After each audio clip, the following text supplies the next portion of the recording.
With the leaves beginning to turn and the chilly air snapping skin to attention, Washington State University students were left with a rude awakening after a shooting happened, leaving one person dead and one student athlete gravely injured. When I first found out, I was really surprised. I just never heard anything like that happening in Pullman for a while, and it made me nervous for just like if any of my friends were victims of it.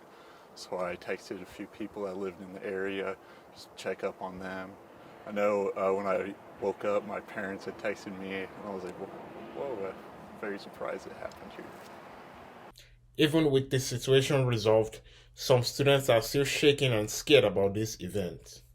When I heard about that news, I was really scared, and I was like, my parents were calling me and texting me, seeing if I was like around that area when this happened, and they were just like worried for me. With the recent tragedy that happened near Washington State University campus, I am here at the Public Safety Building to speak to Steve Anson, the Assistant Chief of Police of Washington State University, to shed more light onto how campus police is planning on tightening up security in order to avoid another tragedy like this in the future. Come on in.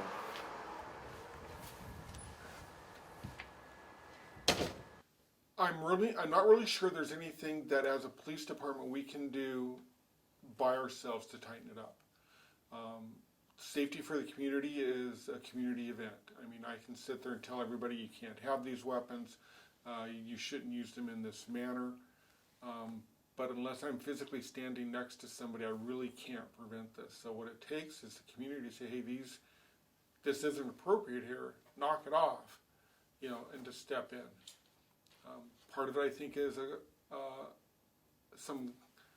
culture that's developing that I've been seeing to where what used to be two guys fighting would wind up in a fist fight.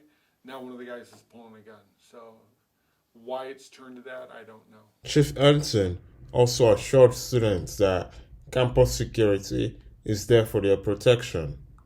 With More News 8, I am Bamdele Shagun Fumito.